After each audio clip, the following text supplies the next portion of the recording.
explosive energy in the history of mankind. And now, KMDT presents Geek Blast. Here are your hosts. Mike. Described as a creepy-ass cracker. Dave. Let me tell you something. I am God. Drew. Oh my God, who the hell cares? I'm going to be honest. I hate this reality, whatever you want to call it. I can't stand it any longer. I must get out of here. I must get free. Losers! Hey guys, this is David Hayter, and you are listening to KMDT Geek Blast. Welcome back to KMDT Presents Geek Blast. Hey. How's everybody doing? I'm Mike. I'm Dave. And we got Stinkfist in the house. That's right, tonight. I'm here this week. In the house. Tonight we're getting Tom Holland on the show. That's right, writer-director. He wrote and directed the original Child's Play in Fright Night. He's currently working on a Stephen King movie called The 10 O'Clock People, and Chris Evans, Captain America, may or may not be in it. He was on the IMDb page and then got taken down. We'll ask him. In-depth questions. In depth. So what's on tap after that? Well, I want to start off. I had a movie that I watched last night for the first time. I don't watch many movies or get to. All right, shoot. But Pacific Rim. Pacific Rim. That's It's the Godzilla meets Gundam. That's Stinkfist basically. hated it, so. I hated it. You hated it? I hated it. Remember And he was giving his review. Oh, that's right. That was a couple weeks ago, right? It was Gundam meets Godzilla, pretty much. Yeah. I don't know what Gundam is. Tell me that. Gundam is a Japanese animated cartoon, which basically Mechs. it was like mecha. Like it was a. It's not, Okay, I got it. not I a got sentient robot, but a dude like a pilot, Like a Voltron. dude's driving it. Yeah, like a Voltron per se. Okay, I got you. I didn't see it. I only heard a couple things about it that it was not that good. But then I heard a couple people that did like it, so I'm getting mixed reviews. So I don't know. I'm still up in the air about it. Well, Michael, myself. What was your problem with it, Mike? Oh, Yeah. did you see? You Actually, didn't say. I thought it was pretty good, actually. I mean, Like it? I liked it. I mean, that's like, I don't know why. Maybe because it reminded me of Gundam, and maybe it was just like, I like. Could it the also- monsters that were in Yeah, there. but we were never really fans of Gundam. But I wasn't. I wasn't. But Dave was. Yeah, and he kind of I'm a fan by default. He's a fan by default Yeah, because yeah. we did share a room for most of our childhood, so he was kind of stuck ankle watching. biter. Stuck watching what I'm watching. Anyway, so could it have slightly just been the fact that this was like the first movie you got to see in a while too? But I was that up maybe. until 3 in the morning too. So Oh well, yeah. So then it had to hold your Wait, attention. held my Wait a minute. attention. All right. Wait a minute. You were up till 3. I was. So why didn't you watch the live gameplay of Arkham Origins on our website? Because he was Because I was watching in that bed movie. Watching that movie. I was trying to sleep. It just didn't happen. Oh, so you were in. See, that's I don't I know. was trying to go to bed. But, I don't know. But it did. It kept my attention. And Well, the Jax, guy. the guy from Sons of Anarchy, is the star in it. I don't Okay. know Oh, his is he? name. Yeah, he's the star in the movie. And then Kurt Sutter? Kurt I think. Sutter. Isn't that his name? I don't know. My girl loves the guy. But Kurt anyway, Hellboy, the guy that plays Ron Perlman. He's in it also? He's also in the movie. Yeah. That's Well, weird. and weird, yeah. that's not weird. And It's I'll not tell you weird, why. because Guillermo del Toro was the directed guy Hellboy. who directed Hellboy, and He's who directed this movie. Directors always It's recycle just their very actors. Funny, the coincidence relating to Sons of Anarchy, both those actors on Sons of Anarchy. Yeah. you know? Yeah. Yeah. Exactly. Why It was just- do we know if he's attached to that at all either? That's what I'm wondering. That's what I'm wondering. You know. That's a little bit out of his wheelhouse, though, right? I mean, he does weird movies, but yeah, I like that him. was I just wanted to throw that in. Well, that was one of the reasons why I wanted to even see it, because I do like a lot It of was Del Toro. cool. I mean, there Del was a lot Toro. of cool things about it. That guy, I can't pronounce his name right now. Which guy? Guillermo del Toro. Guillermo del Toro. What? Guillermo del Toro. Guillermo. There There you you go. go. You All got right, the- you got the tongue I even got the there. tongue rolled down that time. I feel bad for him. No. Yo, but so what do we think about the Walking Dead last episode, yeah. everybody? Anybody You were theories? wrong. I It was was not pig swine flu. It was kind of swine flu-ish. It just killed a pig. That's all. All right, It doesn't all right. mean it was So swine flu. It was the flu, though. So you're saying was they got the Fluto. So you're saying they got swine flu from the supermarket they were in? Yeah, they might have. I don't know. But it was. I liked it though. I thought it was good. I thought I think it a lot's getting set up. Yeah. Yes, A lot. sir. You know. and a lot of people died, so that's cool. That's Yeah, that's yeah. what you're waiting And for. like I was saying, the end of last season, I remember saying to either it was you or it was my other brother that they let all these people in. He was like all complaining about it. No, why were all these people coming in off the bus? Talking Dead. Yeah, and I was like thinking to myself, yeah, this is like just zombie fodder, man. These are just going to be people we never meet, and just we see them, That's exactly walking in the background or whatever, and they're dead. But interesting thing that I had noticed in the episode, that the dead air. So wait. brain fart. In this episode, I noticed a couple of things that I don't know are going to be where they're going to take them. One of them was that they played into the idea that this whole contagion thing could be like everywhere. It could be airborne. Yeah. So that to me, I think is something that I don't know if they're going to follow it or go anywhere with it. But the other thing that I was thinking of along this lines is when that kid died, like who he came into contact with the most, this kid. See. And it was Daryl. Daryl. Yeah, right? Daryl licked his finger. Oh yeah, he did all country. He went all country on him, right? And then you had Carl. But I mean, him and thinking about Carl everything. were like buddy, like right before you're gonna go to like. I remember the kid saying, and actually that was the episode before, if I'm not mistaken. Don't name I them. don't think they could kill off Daryl, man. They'd have a serious uprising. I don't know, man. That's Little what they girls do, would though. They're gonna scream. kill off, Kirkman loves to kill people, dude. Dare you? No, I don't know, man. That was the argument. Why you bring all these top in the stars Talking and Dead, stuff yes. like that, Yeah. and then you just kill them off. Yeah. Slaughter them. Well, it's That's make all. well. It's Anyway, a zombie apocalypse. guys, let me just get out the number here so people know how to call. Yes. Yeah. So if you want to call in tonight and ask Tom Holland questions, by the way, we have to call him at 8:15, and I did confirm that he is going to be on today. All right. Not like the Sandy King thing last week. At the last minute she got sick. Well, No, hey, that happens. it's not her fault. She got sick. She could have the flu. Ish happens. She could have the swine flu. Who knows? So if you want to call in and ask Tom questions, the phone number is 201-580-3712, and international readers of comicbookmovie.com can Skype in at the Corrosive Radio Skype account. Look for the yellow smiley face, not the red one. There are 2 Corrosive Radio accounts. Dos. See. So that's a lot to remember. So Davey, you were thinking that Hershey squirts, had something to do with the death? Oh, I am on board the train of the Herschel and burning of the bodies. Yeah. I do. I think I personally believe that he's responsible, and I'm also under the impression that who's feeding the zombies is that little girl whose dad just died. Right. That I'm on board with. You're on board with that theory? I don't know. Hershey squirts. I for the only reason why is he's out of the main group that we've gotten to know over the last 3 seasons. He's the only one with a medical background. So he would know some kind of contagion like that. You have to burn the body, man. But wouldn't he talk to somebody first? Wouldn't he talk to Rick or wouldn't he talk to Daryl? Well, some of there his is fellow this leaders? this committee thing now that they got going on, the council they call it, right? Yeah, right. So it goes back to why is that? Also goes back to the council really probably isn't as cracked up as it's supposed to be because that chick is teaching the girls how to use knives and stuff too, behind anybody's back too. That sounds like it's So people okay, still I have their won't own go. agenda. You know what I mean? But he did.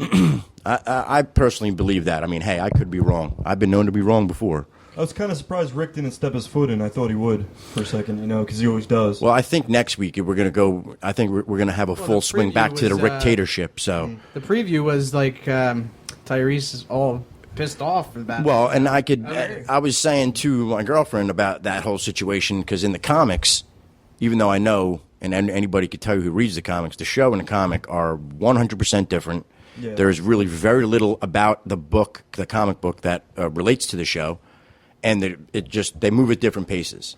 Like I was talking to you about last week, the character Dale. Right. In the comics, he was alive and well. I don't know He if was he's a pimp. still alive and well, but he was a straight pimp. Yeah, he was a pimp. Which is kind of strange. He was 'cause I don't pimp. see him as the pimp type. How he's portrayed in the show. Yeah, you yeah. know? Well, no, and then also like the fan favorite of the show I hated didn't him. just get introduced into the actual comic until like I want to say issue 101 or 102 or Really? something like that. And they're only on I think they're only currently on 107 or 108. I could be a month off. It I'm seems not like they're too more sure. just using the comics for source material. You know what I mean? Just maybe Like throwing a grander little sort of bit like scenario that. stuff. Like Yeah, a you little know. salt and pepper here. Yeah, yeah. A little bit of spice. Sprinkle there, It's sprinkle here. it's awesome though. It is. It's an awesome show, and I'm straightly addicted to it. A bit of this, a bit of that. I'm MacGyver when I strike. There you go. Man, there you go. I like the fact that I can't wait to hear more about this new show that they're going to be coming out with. Oh, the spin-off, The right? spin-off of The Walking Dead. Yeah, Where's it going to take place? In the same universe. I've heard, yeah, Like, it's all in the Walking Dead probably in a universe. different state. Yeah. As long as it's not in Jersey, I'm cool, man. I think that would be That great. would be great, actually. They would come to Jersey, and I think we that would could be probably get on the show. That would be somehow. awesome All the because then it would zombies be like Guidos and they'd be attacking with hairspray. And their fists. Yeah. Hey yo. Hey yo. You don't want to step into that tanning salon, oh sir. That sounds like a zombie spoof movie waiting Yeah, to right. happen. Yeah, right? Yeah, there you go. Tromaville, we got your next movie. All right, so Toombs, you didn't get Arkham Origins? No, sir. I looked at the reviews and I was quite shunned away. He was turned off by the Look at reviews. that. He's a review guy, that's why. Okay. Oh, I thoroughly So you checked played my it, reviews. Yeah. I played it, and I didn't read any of the reviews, but it sounds like I agree with them because there's not much more about this game. There's nothing new to it. Yeah, exactly. from what I'm hearing. So far, I've Yeah. seen nothing new on it. And I'm Nothing- hearing the world. I don't know if you got a chance to really explore the world, but I'm hearing it's kind of void. I'm hearing it's double the size of the last game, but it's pretty void. There's from what I'm nothing hearing. in there to play Nothing with. going on. No, that's what it seems like. I mean, like I'm That's a only shame. I'm only I think on the second mission. But look, I don't have the game yet either, but I've played both games and thoroughly loved both games. Right. So basically, it's just another story in a different hearing game. It's out of the three, it's definitely down there. You know Really? what I mean, it doesn't compare to the other two. Maybe that's because they didn't add anything new to it at all. Well, I would think, yeah. But isn't there other? There's different villains in this one, right? Because Black, Oh, yeah. not Black Flag. Black Mask is supposed to be in this, Well, right? the story is that there's a bounty on Batman's head, and Okay. that's how all these villains are introduced. It's basically mayhem. Everybody comes after Batman. Okay, so basically everybody's just coming for the kill shot for him, basically. Yes, sir. Yes, All sir. right. So they introduce quite a bit of villains. I'm not sure who. Oh, that's. But I'm well, hearing even a lot of the boss battles are very similar to each other. You know what I mean? Which Well, at this point, what could they do with that game that could have like, you know what I mean? Like I think once you get into the third, same thing with Assassins. Even though I love that game as well, I'm playing the There's a third. new one coming I'm out, playing. right? Yeah, there's a fourth one coming pirate out. one? The Black Flag. I love pirates. And to me, that was the best part of the third game is the whole part of the pirate ship and all that stuff. But once you get, the game yeah, looks good. they realize that. That's why on the next game they're really focusing on that whole. right. So my point is that I personally believe in most games these days, once they get past that third game or once they get up to that third game, it's hard Right. to take that property and expand on it and make it always relevant and always different. Right. You know what I mean? Because Halo, I mean, how different is all the Halos from each other? You're still the same guy running around shooting people. But they still seem to execute great game after great game for their fans. You know what I mean, like what GTA 5? It's the best one yet, isn't it? Absolutely. Yeah, And there I you would go. say and it has new stuff. cinematically it is. You're right. I mean, there's small things in the game that I want to go back to because I don't think we were talking about this a couple weeks ago. I don't think the music is nowhere near where it should be for that game. Like, I said the same thing. it's great. You know, it's cool what they have there, but it's nowhere near what, let's just say, the last game was. Right. You know, Yep. which you weren't really a big fan of because you're not a Nico I didn't Bellic like guy. the characters and the story. Or But the game, the music in the game was amazing. You know, also the television, which used to be something cool that you could just watch, and it would be randomized. The rich and the famous. Yeah. I mean, that was some That was funny on stuff, dude. And they'd have like the comedians and stuff like that. Yeah. Oh, Cat Williams. Yeah, That Cat Bill Williams Gates' was in that skit old was on game. that. There's nothing like that in this game so far that I've found. But then again, I'm not too crazy far into that game either. Like I said, I'm playing like 5 different games at this point. I'm playing GTA. I'm playing Assassin's Creed 3. I'm trying to play The Reckoning. Also, the thing with the Batman game is it is a prequel. You know what I mean? And for some reason, there is a prequel curse. Gears of War Judgment, worst game out of the series. God of War, the last one that came out, prequel. So wait a minute, this, you know what I mean? That seems to be a curse with prequel games. You know, it's almost like they get lazy on them. You know what I mean? But You want to hold that thought because now we got to call Tom. Let's go. All right, let's call do it, Tom. man. All right, let's hope he answers. The pipes are calling. All right, here we go. I told him specifically. It's ringing. That's a good sign. Yeah, it's ringing. I would hope. That means it's not a bad number. It's not a 555 number. Hello. Hello, is this Tom Holland? Yes, is this Brendan? This is. Nice pleasure How to are talk. ya? Good. How are you doing, sir? Fine, thank you. Fine. Pleasure to talk to you. You've made one of my favorite horror movies of all time. Oh, yes? That was Fright Night. Well, thank you very much. For me, it's Child's Play. My name is Toombs, by the way. And I'm Mike. And I'm Dave. And I'm Brendan. There's actually 4 of us. There's 4 of us Oh, here. there are 4 of you? Yes, sir. Yes, sir. Oh, there's Brendan, Mike, and Dave. And- That's 3. And Toombs. And Toombs. Tombs, where you put the dead people. Yeah, basically. My goodness. Well, I'll never be able to keep you straight, fellas. That's okay. It's all right. Okay. It's all right. You don't have to. We're not really rememberable anyway. And what are we doing? We're doing an internet radio show? You're doing an internet radio show. You're on comicbookmovie.com right now. You're also broadcasting on KMDT Geek Blast website. And if you're up to it, if people call in, there'll be fans calling in that you can field questions from. If you're up to it, that is. Yeah, sure. I'm more than happy to. All right. So I'm going to start off right now. One thing that we've been very interested in is the 10 o'clock people. Yes, sir. You and a lot of people, yes. Yeah, that's from Nightmares and Dreamscapes, right? Yeah, this was a short story in that book, yes. Okay. Now, it's actually, it takes place in Boston, Massachusetts. And the real twist to this, to my understanding, is it's actually people who are quitting smoking get to see this this kind of beast thing that's going on, like these people that are disguised as kind of like bat type beasts. Is that correct? Yes, that is, but it's people who've quit smoking and then have gone back to smoking. Oh, that's it. See, I thought it was just quitting smoking. So they quit. Yes, but the script has added another layer to bring it up into what's going on now, and it's people who've used a drug as a stop smoking aid. Okay. And then even with the drug have gone back to smoking. Oh, you gotta love King's originality, man. Oh yeah, but it does seem that King. It does seem he's sort of fascinated with quitting smoking. I mean, it almost sounds like one of the Cat's Eye short stories. Are we on the air right now? Oh yes, we are. Sure. Okay. Well, the story is. I always wonder about what I can say and what I can't say. Okay. When I was doing Langoliers, Stephen and I had dinner. Okay. And Stephen was miffed. He was more than miffed, actually. He'd go. We were both smoking at the time. My memory is, I know what I was smoking. I was smoking Benson and Hedges Lights. Okay. And he was smoking Pall Mall Reds, which is to say unfiltered. Now, there's a man's cigarette. Yeah. That it is. That's serious. Yeah, that's serious. I smoked those at one time, and then I just couldn't do it anymore. Anyway, he'd gone to his favorite restaurant in Boston, and at that time, they had smoking sections, and non-smoking sections. Oh, I remember those days. Or you remember those days? Yes. Okay. Well, he'd gone to the restaurant, and they'd done away with the smoking sections. And so he was forced to go out and stand in the cold in the middle of the New England winter. Oof. And the oppression had pissed him off. So he sat down and he wrote 10 O'Clock People, and that's the genesis of the original short story. Okay. That's incredible. That's Okay. awesome. So it's like real life then. Yeah. It's amazing. Well, I mean, Orwell inspires. it was before we were. So the story was written we were before. all oppressed. Yes, that's with stop smoking, propaganda and laws. yeah. Right. You got to go back and you got to look at films like 40s, 50s, 60s, 70s, even in the 80s.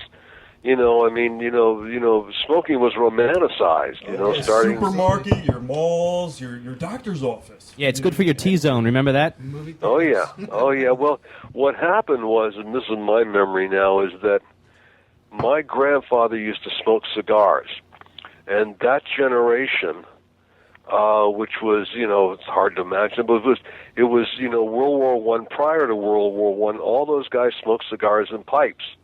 And then what happened is that the doughboys, the GIs, went over to fight World War I, and the tobacco companies came up with cigarettes and started passing them out. And so the cigarette smoking habit came out of World War I.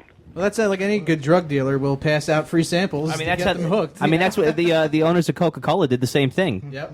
That was exactly what they did. Well, it was also where they, up until World War I, men shaved with a straight razor or went into the barber for a shave every morning.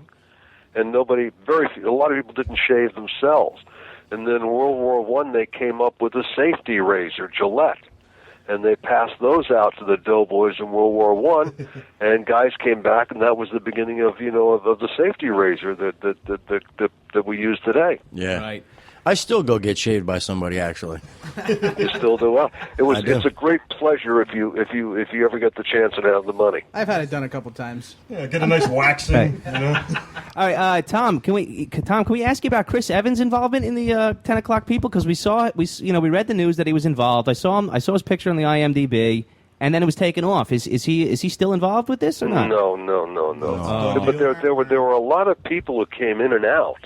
Okay. And then I'm not sure what to say or what not to say because all that is still in a state of becoming. Oh, okay. But what happens? You guys are into films. That quite often foreign sales sort of wags the dog being the movie. Mm-hmm. Right. And so they sold it at Cannes, and then in order to get the foreign money, you have to have one or another of actors with a foreign appeal. Oh, okay. And Chris Evans was certainly one of those. But no, he's not in the movie. Okay. All right, well, I'm sorry to hear that. Yeah, that's kind of beat. But it doesn't. We're a bunch of geeks. So. It doesn't have anything. I mean, if you're not allowed to say, or if you don't know, that's fine. But it doesn't have anything to do with Avengers 2, does it? No, it doesn't. Not that I know of. Okay. All right. So let me ask you sort of an abstract question here, because I mean you are a horror movie icon, and I feel that it's harder for someone like you to write a genuinely terrifying movie these days because of the jadedness of our culture, because of how fast and accessible communication is. A lot of that feeling of isolation is removed, and there seems to be like no transcendence in our culture because people because information is so readily available. We think we know everything. Well, that's an intelligent question. We try. I don't have a specific answer for that, but what horror does, it reflects the gestalt, the culture, and because it's a metaphor, and so you can sort of tell by looking at your current crop of horror movies what people are thinking, or what the general concern is. Has it gotten harder to scare people? Yeah, I suppose. I mean, I don't know how to answer that. It is until somebody comes up with a new way of doing it, and then you go into a 2 or 3 year cycle of everybody copying it. Right. Well, I think we're in the midst of that whole thing happening as we speak. Because I'm going to venture a guess here and say that you're not really a fan of the Paranormal Activity series. Well, I mean, if I see another found footage, movie, I'll put a gun to my head. Yeah, because they're all over the place. He's right. Right, but I mean, but think for a minute, because you have to sound like a film scholar or to be pedantic, but you have to think of these things in their historical perspective. You had, the first time I saw it was Blair Witch. Yeah, which was good at the time. Yeah, and then for 12, 13, 14 years, they tried to duplicate it, and nobody could. And then they came along because of, I think because of the increasing number of surveillance cameras. They came along and they did, the paranormal. And baby cameras and that kind of stuff, right. And it had become much more integrated into society. So it rang a bell for contemporary people. So so they've been around for 15, 18 years, but they finally really went mass when all those GoPro cameras and all of that became so ubiquitous. Right. Yeah, but they're all over the place. Say again? They're all over the place, all them cameras. All over the place now. Yeah. But there was a lag time between when we first saw it, which was like, a bunch of film students taking a 16 mil or an 8 mil camera out and trying to do their own film in the forest, which was, Blair Witch, and to where you are now, where where cameras are ever present. They're watching you, And you can do the same thing if you look at zombies. I mean, George Romero did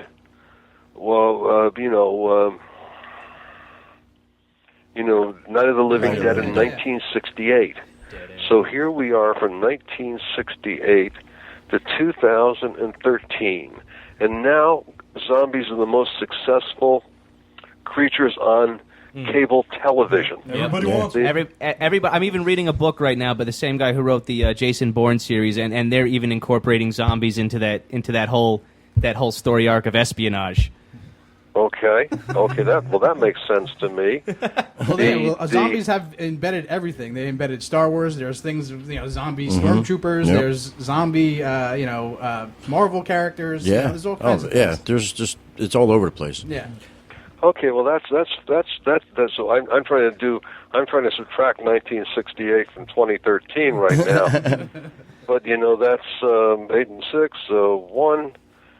It looks like, how many years is that, fellas? 45. Is it 45 years? None of us went to college. Sounds like 45. I think it's 45. Is it really 45 years? 45 years of zombies. That's absolutely terrifying. Anyway, it's taken 45 years for an independent film that nobody ever seen anything like that before, or even knew what zombies were, because they were sort of, before that they were sort of placid, mindless, a few creatures out of the Caribbean islands. Right. But Romero really invented the modern zombie. But it took 45 years for it to move from something that disgusted, shocked, and horrified critics, and was totally socially unacceptable in 1968, to where it is the biggest rated television show, the cable show on. Yeah, that's a good point. They use them in commercials now. Okay, it's in commercials now. So so it has become. They're fun now. Yes, how long did Child's Play? I wrote and directed Child's Play. Child's Play was Great 25 movie, by the years way. ago. Love that movie. Okay, but now, is there anybody who hasn't worn a Chucky costume at Halloween? Right. Not that I know. Is there of. anybody who hasn't gone to a maze with that stupid doll running around? But so it You took sound like 25 you're bitter of your own creation. Yeah, but it's interesting because you see some of these things like ripples in a pond move out through being a very specific genre piece, and then it ripples out and it becomes Like a pop culture an icon thing. of mass merchandising consumption. Yeah. Well, I have a question for you, and it's a more generic type of question, but, being the icon you are in horror, what's your favorite horror piece? Not your own work, somebody else's. Oh well, once again, in the history of it, for me it would be Psycho. Okay. Because I was an adolescent when I saw it, and it put me under the seats in the theater and watching through the splayed fingers of my hands. But I grew up with loving Hammer and AIP horror films. Okay. Which were period, deeply saturated, Christopher Lee, vampires, bodice rippers, but always in period. And now, of course, they seem very mild. But I can't tell you, having grown up with that, what a shock Psycho was by Alfred Hitchcock, and a whole variety of reasons. But the prize goes to the filmmaker or writer who advances the genre by a measurable amount, who gives you something that is so shocking and so new and so fresh that has a real originality to it. That they're the ones that stick in my mind. Right. And from my generation, it was Psycho. Yeah, it was Hitchcock. Now, you actually worked on Psycho 2, right? I wrote Psycho 2 and I worked on it. Yes. Awesome. Which actually is one of my favorites. Thank you. That was the most intimidating, frightening job I've ever had. Was it? I can imagine. Step into those shoes. Yeah, that's big. Tom, if I could just go back to the zombies for 1 second, I just want to throw out my opinion on why there's an explosion of these zombie movies, and it goes back to what I was saying about about it being hard to scare people today because of the jadedness of the culture. Do you think because there's sort of like there's an apathy today that I've never seen before? I mean, growing up in the 80s, there was always decadence, but there was never like a mean-spirited attitude in society that there is today. I mean, you just look at comedy. like a Tosh.0, and look at the kind of things it takes to make people laugh today. And I'm not saying I'm above it. I enjoy it, but I also recognize at the same time that I used to laugh at sitcom humor, but not anymore. But anyway, could it be that because people recognize this own jadedness in them, and they sort of identify with the lifelessness of a zombie? Well, that sounds good to me.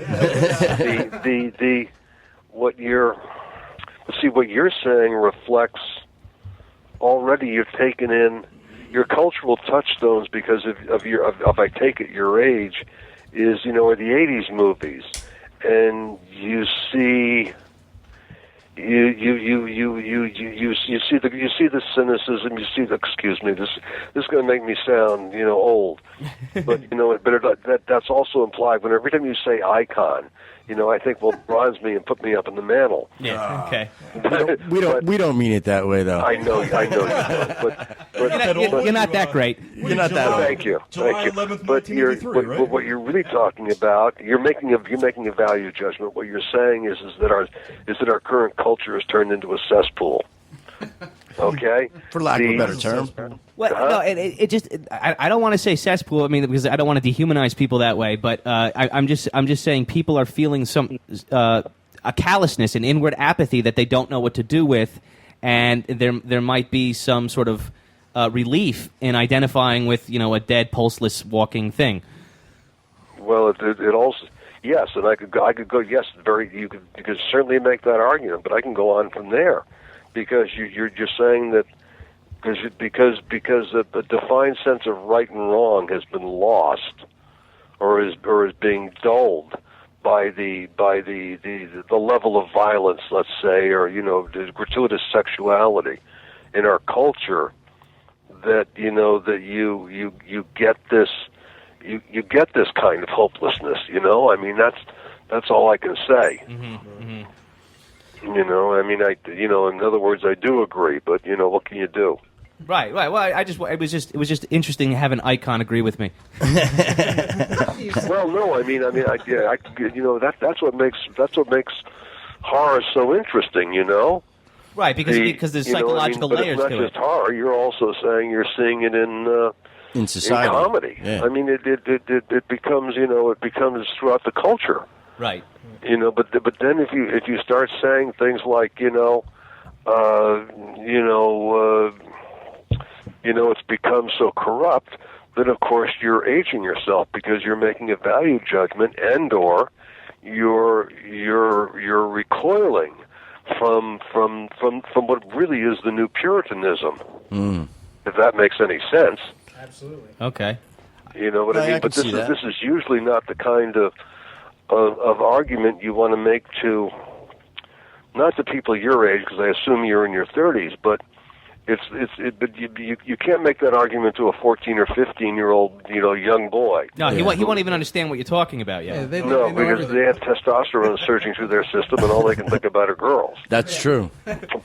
And how to get to the movies with them and go and not watch them, and pay for them, but not watch them. Okay, but I mean, you're. That's what we used to you can make the argument that political correctness, which is arguably suppression of free speech, is your new Victorianism. So there, and whatever the youngest generation is, as they reach puberty, they are in revolt. Wherever you are is totally screwed as far as they're concerned. It's just part of being, of reaching puberty. I mean, I think it's just the human animal. So so it's constantly being redone, and therefore what's frightening, or what horror is constantly molting with a new generation reacting to whatever the social norms are that they grow up in. Okay. So let me ask you this question. Out of horror, what other kind of movies do you enjoy watching? Because I assume that you obviously watch horror movies, but is that your favorite genre to sit down and watch? Like, if you were gonna on a Saturday night wanted to watch a movie, what would you watch? Like, what are you what are you into? Yeah. What do you like? Do you follow anything like on a regular basis, television or anything? Oh, now you mean? Yeah, now. Oh no, it's terrible now. Okay. Because not the content that's out there, but what's happened to me. My two favorite things in life were to read and to watch movies and television. Mm-hmm. And having worked in the business for so long and having been a writer, I mean, it's destroyed the pleasure of it because it's what I do for work. Right. You don't want to go home and look at work. Yeah. No, I can understand that. If I read now, I read nonfiction, biographies, and history. Okay. You know, I mean, but I'm reading all the time because this or that book is up, and I'm looking, can it be made into a movie, and that kind of thing. Okay. All right. Well, that's good to know. I mean, I wouldn't have assumed that, but it's kind of like me. I'm by trade, I'm a stonemason, so the last thing I want to do is come home and like fix my countertop. Like, I get it. Yeah. And, I get it. Yeah, but I mean, I can also argue. Listen, I can argue that working with your hands is very relaxing. You know, I mean, I find painting. And my argument, sir, that's an argument. Yeah, because my argument, sir, it's very tiring. But well, I find painting like painting the house, like painting rooms. Mm-hmm. I find that relaxing because you know when you're finished, and it doesn't take a lot of skill, and it takes my mind elsewhere. Well, that could be the fumes too. Busy work. That could be the fumes. Yeah, okay. There's a reason why it's fairly therapeutic. Yeah. But no, I enjoy painting as well. I mean, Yeah, rooms. I mean, can paint some rooms and I gotta have music on though while I do it. Oh yeah, sure. Yeah. Sure. No doubt. Star Wars music is always a good thing to listen to when you're painting. Yeah. Now, what about music? Are you a big fan of music? Yeah, I am. I got to tell you, Spotify's opened it up for me again. Mm-hmm. I mean, I was mad for music, in the '70s. I'm a '70s kid, Okay. and I hit DVDs, and yeah, I was still there, but I don't know. Somehow along the line, music fell off. But since it came on streaming, and now I subscribe, I've become like music crazy again. I'm listening to everything, old, new. I mean, I'm more current on music than I have been for 20 years. So, are you a fan of rap music? No. I could have answered that for you. I like Eminem. I can listen to the. Okay. To the lyrics, but no, not particularly. I'm still stuck in '90s rock, fellas. Oh, Hey, that's good. some of the best rock. Pearl Jam's one of my favorite bands. Well, there you go. Well, I've got this guy. I've got the bass player for. Christ, what did Nirvana become? Foo Fighters. Foo Fighters. Yeah, I've got the bass player for Foo Fighters living down the street. Oh, that's cool. Oh, that's awesome. And where are you at right now? But see, if you were my son, Nirvana and Foo Fighters, they walk on water, Yeah. It depends on what the culture is when you're going through those formative teen years. Yeah, that's very true. Well, I think for a kid looking at Nirvana, it's like how we'd look at Pink Floyd. You know what I mean? Yeah. Like that generation gap. You know what I mean? Like. Well, he definitely. said to me, and I forget his name now. He said to me that for his grandkids, Foo Fighters would be Sha-na-na. Exactly. That's what I mean. That's hysterical. Yeah. That's Well, a great analogy, though. That's why I say you have to look at film too in its historical perspective, where the prize really goes to the art that advances it. Right. The 10th time after The Exorcist, you had 20 exorcism films. Yeah. Right. But The Exorcist is the one that really, really started that particular cycle. It's like the first Paranormal will probably, have some kind of staying power. Yeah. But not the 20 copies. Right. For me, the 80s is for when I was really into horror the most. Yeah, so you had films like Child's Play. You had films like Friday the 13th, Nightmare on Elm Street, which ended up becoming these huge like franchises. Thank you. And obviously, the initial scare of the original movies, which I think are always the best of any type of franchise. The first one, yeah. Yeah, after that they lose their scariness, so it kind of goes into what we were talking about. Like Tom, did you work on any of the other Child's Plays besides the first one? No, I did not. I didn't think so. Yeah. So you could totally feel it. You could totally tell. You could totally tell it wasn't you. Yeah. But exactly. Thank you. So I mean, did you see the new direct to DVD Chucky movie? No, I didn't. But today in the mail, just arrived the Child's Play in the 6 or 7 sequels, and it includes that new directive to VOD, video on demand. Right. But I haven't looked at them, and I also have. I have Tim Sullivan coming over tonight, and we're going to watch Fright Night 2. No, which is don't watch it. Not the one that you wrote. You mean the new one? Yes. Don't, Tom. No? Well, I have to anyway. He's already coming, but yeah. Well, 20th sent me the DVD. Okay. So I've got that tonight, so I haven't looked, so I will take a look at that. Yeah. Call us back after you watch that. Well, but I mean, that's commerce, Yeah. Child's Play 92 is commerce. And I mean, everybody's got to make a living, so so God bless them, and you learn by doing,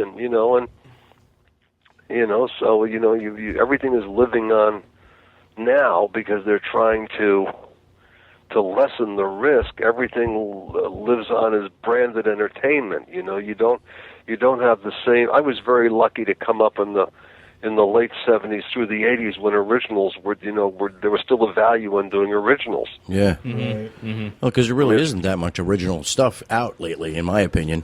Well, but what they're trying to do, the financiers are trying to lessen their financial exposure by doing something that has a brand name on it that has a built-in audience. That's what's going on there. Right. Well, Tom, as long as we're on the subject of Fright Night, I want to go back to the original Peter Vincent character that was played by Roddy McDowall. Yes. That character in that movie was brilliant. How much of that was in the script, and how much of that character did Roddy McDowall give life to? Well, it was in the script, but Roddy owned it. Roddy came in, believe it or not, and read for me because he wanted to do it so much. And Roddy, I still remember sitting on the stairway with him, and his image was the Cowardly Lion in Wizard of Oz. Yeah, it was perfect. And what Roddy had was the heart or the pathos of it.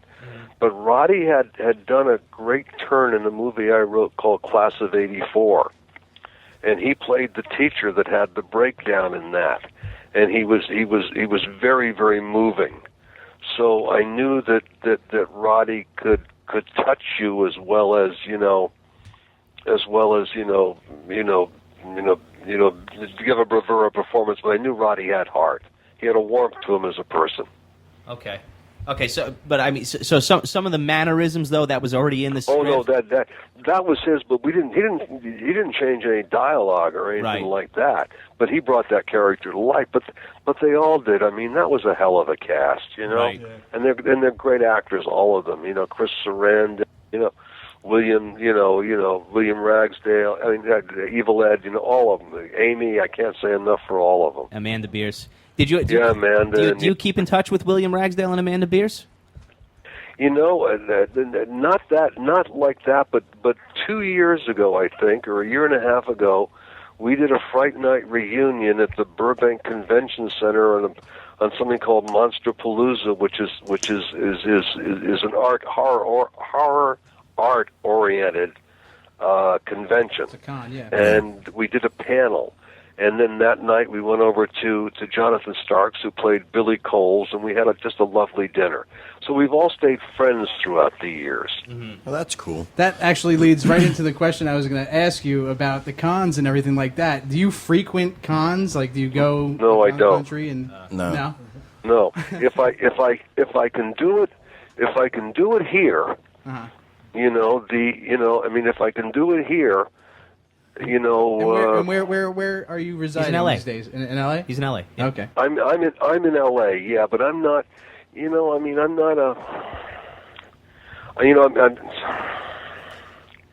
I'm not a big fan of flying. I'll fly for work. I agree. I'm not a fan of flying either. Yeah, it's just so much of a hassle today. Mm-hmm. So it's not. I write every day. I just finished. I have something called Tom Holland's Twisted Tales, debuting on April 4th on FearNet. which is a website, an internet site, but it's also a video on demand channel on Comcast. And I just finished doing I guess you call it a Barker's Box. They call them. It'll be on the homepage on Comcast. And so I mean I've been working on that for a year, and I'm doing a lot of I'm doing promoting it, which is I guess is part of what this is. Right. But that so I'm doing that. So I don't really have a lot of time to go to conventions. If it's in LA, I'm happy to go. If I can drive to it, I'm happy to go to rub shoulders with the fans. Right. Yeah. Well, the reason I ask you is because this weekend there's the con here in New Jersey. It's The Chiller. Yeah. So he's not going to be attending. No. Well, but I know Jill Schoenland's a friend of mine, and she's there now. Oh, okay. And I know that William Ragsdale is there. And I know that Chris Sarandon was going to be there, but canceled, even though I don't know why. No. So I mean, it's maybe in a few years, fellas, but not right now. Are you big fans of the conventions? I'm a Connie. I guess you'd call me a Connie. I'm in the same category. If I can get there, I'll dress up. I won't dress up. Though. I'm not a dress up type of guy. Well, I mean, there's a little cafe down the street here in Studio City called the Jump Cut Cafe, and we had horror trivia night like a week and a half ago, and they on FearNet they just posted the video and an article about it, and everybody came in their Halloween costumes, and then Stuart Gordon and I did a special round of trivia questions, which are like and that was a lot of fun. So that's cool. Yeah. I think all that's great fun. Oh yeah. I like the art especially. I like this. I like the poster art, and I like people who are sculpting the models. And I just wish the hell I kept every prop I ever. That was one of you. Actually, that's too funny because I was going to ask you: have you gotten any? Do you have any swag that you've gotten over the years that? With all the collecting and stuff on eBay that people do, that you maybe thought of getting rid of some of it, or did you have any of that stuff? I haven't done that yet, but I have all the important props from Fright Night. Oh, that's cool. And their prop. I have the bat. I have the werewolf head that Evil Ed transitioned into. Right. I have the bat that attacked William Ragsdale. That's with a 5.5-foot wingspan. I have that cased and lit. And I have the skeleton on the burn at the end with Chris Sarandon. I have all the 35mm test footage from the effects from Boss Films, Richard Edlund for the bat transformation that went into a shadow on the wall. I have all those tests. I have a lot of stuff. That's cool. From Fright Night.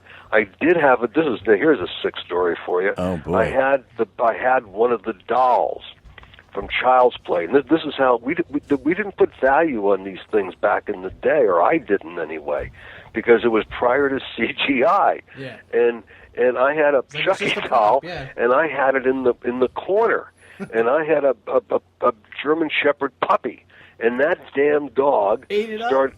Huh? Did he eat it up?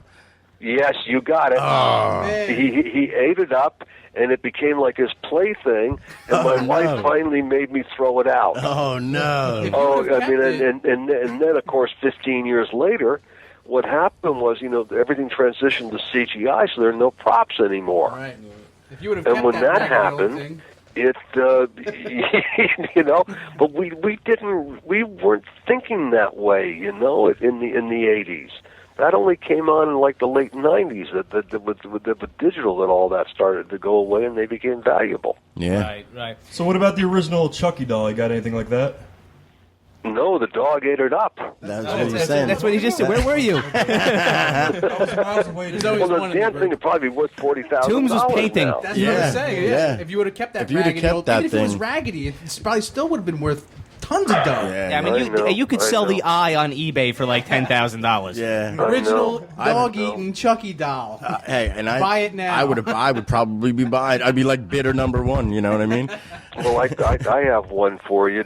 Do any of you guys remember? Did you ever see a little number called The Beast Within? Yes, love Yes, that movie, yes. and I love the way it ends. It ends like there's almost no closure at the end. The woman just hugs you. Everybody knows it's over, and then the credits roll up. Boom. That's The Beast Within or Fright Night? No, that's The Beast Within. Okay, well, The Beast Within was the first movie that I wrote, and I think it came out in '82, and we are just closing a deal to remake that. I've rewritten and polished the script, and I'm going to direct it. I got a question for you about The Beast Within. I mean, they hint at it. It's obviously the spirit of a dead guy coming back, but it also has like a very werewolf feel to it. Yes, well, the werewolf feel will not be there in the remake. Okay. It'll be more Lovecraftian in the sense that the sins of the father are visited on the children. I got you. But I'm going on that one. I'm not doing CGI. I'm going to do practical in-camera effects. Oh, okay. Who are you going to use? Amalgamated Dynamics for that? No, I'm going to use Spectral Motion and Mike Elizalde. Okay. Do you know him? No, I know Amalgamated Dynamics because they usually seem to they're a big prosthetic people. They're a studio that doesn't like digital CGI. Okay. They've done a lot of the Aliens vs Predator movies. I think they've been big since the late '90s. I think. Okay. Well, my favorites are Vince Guastini, and Vince has been doing my work. So he did Thinner for me, and he's been with me since Langoliers. But Mike Elizalde also does great model work. And so those are my two favorite guys. Spectral Motion does all of Del Toro's stuff. Yeah. Okay. In-camera stuff. I mean, that's an art form, and that's an art form that's under attack, because if you look at the new Child's Play, and the Chucky is CGI. Yeah, I noticed that, and you can tell, and it takes you out of the movie a little bit. Yes, it does, and you damn well know in the remake that it'll probably be CGI too, because it's cheaper and faster. Yeah, it's just and so and what it does is it ends up looking like a video game. We agree on that. Right, but anyway, anything that I do that I will do in camera with real. With real puppets and, real mechanical effects. And from now on, you damn well know that I'm going to keep every prop that I get my hands on. That's and your retirement. I'm going to put them in plexiglass cases. Yeah. That's too funny. I would do the same thing, though. Like I always said, if I ever became an actor or anything like that, I had something like with my likeness on it, I would never get rid of it. Well, even if it never did anything, like even if it was never worth anything. You know what, Tom? Though, if you did that, if you really had all the props from all your movies, you'd probably have a house in your room that looked like the Warrens, Supernatural Museum. Yeah, well, it's like my storage unit. Yeah, no, I was referencing The Conjuring. I thought you might have seen that. Never mind. Okay. He doesn't watch movies. Yeah, he doesn't watch movies. Well, no, but if I watch The Conjuring or I watch Insidious 1 and 2, I'm watching it because I'm watching it to see what James Wan is doing or whatever. I'm not sitting there and saying, "Well, I'm going to have a good time in a bag of popcorn tonight." Yeah. This is more of it's a studious experience for you to watch a horror movie today. Yeah, I mean, I love Gravity, okay, but I mean, I really want to see it to see what could be done with 3D today when the material fits 3D. You love that movie? Yeah, I really wanted to see it myself. No, wait, hold on. Well, the one I want to see is Ender's. Talking about Ender's cultural, Game. I want to see Ender's Game because I read the book. Yes, back in '83 or '4, and thought it was terrific. That's because I think it's terrific too, but I didn't read it back when it came out. I actually read it in comic book form because Marvel had just put that out. No kidding, I didn't know that. The artwork is amazing. So and obviously in the book there was no artwork. So. Well, speaking of novelized novels that turned into comic books, Tom, you may have read this one, Stephen King's The Gunslinger. The Gunslinger, is the yes. only. I read the books. I read the books too, but it's the only comic book I've ever actually enjoyed reading. Yeah, it's because great. it's written so well. Mm-hmm. No kidding. Did Steven do it, or did somebody else? Steven had a part of it, but he really distanced himself from it. And in one interview, he said, I distanced myself from it so that if it failed, I didn't take it on the chin. Hope he doesn't say that about 10 o'clock people. Well, do you have any collaborative efforts with him on this movie or no? On 10 o'clock? Yeah.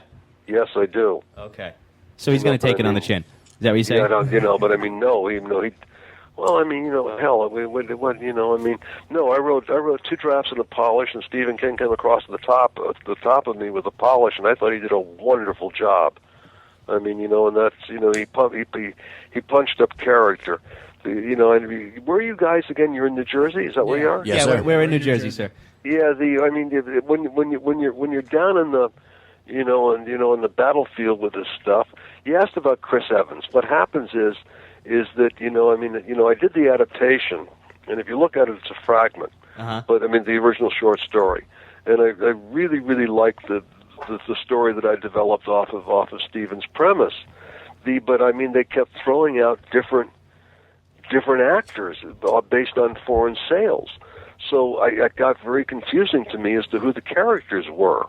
I think I went through 5 or 6 different name actors, and so it made it very hard to keep a thread on who my 2 leads were. Right. And Stephen came in was enormously helpful. I have nothing but. I can't say enough about Stephen. I mean, you guys are younger, but once again, in your story, nobody had ever. When I first read Stephen, and I think I did not first read Carrie. Maybe it was The Shining that I first read. I can't remember, a Firestarter. But nobody had ever taken horror and moved it into a middle-class world, which was my world. Nobody had taken brand names, Nobody had placed it so firmly in the world that I knew, and therefore it made it more real to me. Mm-hmm. And if you want to look at probably his greatest book, at least to me, is The Stand. Yes. Great I book. agree. Yeah. I agree with you on that. I wish they would make and I can't tell you, when I first read, that was a mind blower. But nobody had ever reached for the saga or something of that scale in terms of horror that I knew of until Stephen. Right. He redefined it for my generation anyway. That's why you have to look at the accomplishments of these various people, and they're people who have become terribly successful, but they're really echoing original work that others did that then they called influential or trendsetters or whatever. But it goes to the person who sets the trend. Right. Yeah. You guys got any more questions for him? No, I think maybe we should do the movie quote for him and see if he can guess. Oh no! Wait, Tom, you've got a call. You got a call. You got a call, Yeah, Tom. I got a call. Somebody called in. Okay. Yeah. All right, you're on KMDT Blast with Tom Holland. What's your question for him? Hello. Okay, you're. Anybody there? He hung up. I don't hear anybody. Yeah. No. Well, call back Yeah, 201-580-3712. But yeah, let's play the movie quote right now. No, Let's see if Tom can it's not his movie though. That's okay. Oh, okay. I thought that was sort of the gag that it was going to be his movie. It is a. It is. Tom, we usually do a thing on the show, and since this is the month of October, it's all horror movies. We play a quote from a movie, and we see if people call in and guess, they win a prize. Yeah, usually we would have... Now, obviously you don't want any of our T-shirts, so... Yeah. No, usually we would have them win a T-shirt from the Jedi Knight Academy Facebook page. But well, hell, send me a T-shirt anyway. All right. Well, if you talk to Danny and see if he can send you Make a that T-shirt. happen. All right. Well, I'll get your mailing address from Tom if you guess this right. Yeah, let's see if you get it right, and All right. then you'll win a T-shirt. All right. So here we go, Tom. Tell me if you can guess what horror movie this is from. I bet I can't, but go ahead. Are you like a... No, sorry. Hold on. Wrong. Wrong. That was the wrong quote. Here we go. Here's the right one. This is not reality, not reality, not reality. Oh boy. Yeah. It is. It's one of your contemporary directors who wrote and directed it. What else? What other hints can I give you? Stuart Gordon? No. No. Let me see if I can give you another hint. Play it again real quick. I'll play it again Play for it you. again real quick. I'll play it again. This is not reality. Not reality. Not reality. And the only thing I'll tell you that the guy saying it is from Jurassic Park. Oh, In the Mouth of Madness. You got it. Oh, I wondered about that. John Carpenter, yeah. That's an undervalued film, by the way. No, it is. It's very much to me, is. it's right up there with The Exorcist. I love it. Yeah. Yeah, Yeah, so but I was that's going to say Serpent in the Lovecraftian, Rainbow, too. but What? I was going to say That Serpent. echoes Lovecraft, H.P. Lovecraft. Oh yeah, that's Yeah. definitely the most Lovecraftian movie he ever made. Yeah. All right, so I'll talk to Dave. I'll get your mailing address, and you'll win a T-shirt from the Jedi Knight Academy. This movie quote has been brought to you by the. Send me a large, please. Large, you got it. You got it. I thank you, fellas. It's a pleasure. The best of luck with your radio show. Great questions, and you guys made it a lot of fun. All right, Tom, can you just humor us just for our listeners? Can you say Happy Halloween to all comicbookmovie.com readers? Yes, but before that, I want to mention something else. I want to give myself a plug. Go ahead. Go for it. I've been writing short stories, and you can find them on on Amazon's Kindle as singles. Okay. And they're Tom Holland's Untold Tales. And what they are is I wrote short stories off of the twisted tales that I didn't get a chance to film. And and if anybody would like, please go. They're 99 cents. How many tales were there? There are 9 in the series on FearNet on November 4th. There are 9 of them, but then I think I've got 4 or 5 short stories up now called Untold Tales. Okay. Which I hope to shoot at some point. Oh, we hope you do Awesome. too. We hope you get to, yeah. Okay, now give me the call letters again or whatever. No, because since you're on comicbookmovie.com and KMDT Geek Blast, say Happy Halloween to all comicbookmovie.com readers and KMDT Blast listeners. Oh my God, fellas, I'll never get Just that. say- Happy just say, Halloween hey, to everybody. Just say Happy Halloween to everybody. Then that's There you fine. go. Yeah, I'll never be able to. That's I'm a sorry. mouthful. I got a little overambitious Yeah, there. you got. Overzealous. So let's try this. Hey, this is Tom Holland. You're on KMDT Geek Blast. What's it? KNBC. It's all right. It's all right. Just say Happy Halloween, Tom. Happy Halloween to all of you out there, and listen to this radio show. You'll love it. Thanks, Tom. Okay, thank you. Fun God bless talking to you, you, fellas. man. Take care. Good Happy night. Halloween to y'all. You too. Bye-bye. Okay, bye-bye. All right, guys, let's. That was a good time. That was That was awesome. That was an interesting time. He's a very nice man. He was a very, very nice man, and Very I don't nice think he man. could have been happier talking to us. No, I don't. You know? And I didn't know what to expect because No. because I thought we got a little spoiled with the David Hayter interview because he made us all feel very comfortable. Yeah. So But it was the same thing, really. yeah, no, it was absolutely. he was it was just lighthearted, Yep. about the whole thing because you never know going into this. You don't know What they're going to have. Yeah, if you can't joke around with him, if you can, But no, he was great. All right, so what are we gonna do? We're gonna get out of here. We're out of here. Yeah, let's. So Tom Holland was our T-shirt winner tonight. That's Well, awesome. I'm gonna send him a T-shirt. We definitely. What else we have to talk about? I don't know. We can I'm keep just- going, I'm I guess. just I mean, excited. you're excited? That's good. It's good to be excited, everybody. Yeah, So for give all us you a call. people out there Yeah. that are, I just seen this on the comic book movie. They have a Halloween costume contest. Okay. So take your pictures, send it into the To comicbookmovie.com. Yeah, that ought to be cool. All you cosplay chicks out there, send your costume. Cosplay chicks never look good. They never look Hey, good. that's not always What are you true. talking about, bro? They're hot. Next year when we go, Oh, I'm not talking about the ones at Comic-Con. I'm talking about the ones that you see on the on the There. El Computer. on the L computer. I'm not talking about porn, bro. That's not No, what I'm talking about either. he's saying you're run-of-the-mill cosplay Yeah, chick. no, but we're gonna have a cosplay show eventually. Okay. Tribute to cosplay. Oh, we're gonna have Yeah, a yeah. Oh, it'll be a okay. good time. Yeah, We can't find a video gamer Mike's- girl. How are we gonna find cosplay girls? I don't know. Maybe you can't find them. All right, go ahead. All I know is that I hope they're girls because I don't want to see some cosplay dudes, man. I'm not down for that. We can't be biased, Just like Vermont guy and his whole. Oh Hey, yeah. and- Which one would you? I'll go first. And where is Vermont guy? I don't know. Vermont guy, call us back. Yeah, man. Oh, if you want him back, me we nervous. could get him back. I know we can get him back. We could get him back. We could Yeah. actually get him to be a host if you want. I don't know about all that. He's a funny guy. I like talking to him. All right. All right, let's get out of here, and you guys tune in next week. We Same have, bat Sandy time, King same on bat next channel. week. Sandy King's next week. Yes, she is. She's confirmed for next week. It's only the day after Halloween, so, Yeah, so everybody's still in the Halloween. And check out Sandy King's comic called Asylum. It's John Carpenter's Asylum. She's one of the creators of it. Yes. Yeah. All right, and we'll be talking more about it next week. Yeah, so there we go, guys. All right, guys. KMDT Geek List out. Take care.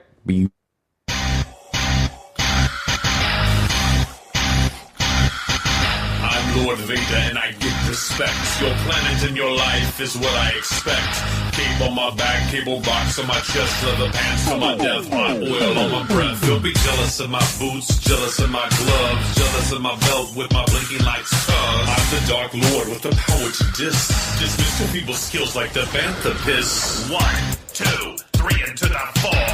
It's the Emperor coming through the door. Ready to make an entrance, so back on up. I'm about to blow some planets up. Yeah, you know I'm crazy, and my skin is pale and pasty. Cause I'm evil, I like it when the planets go boom. I once got busy in the Death Star bathroom.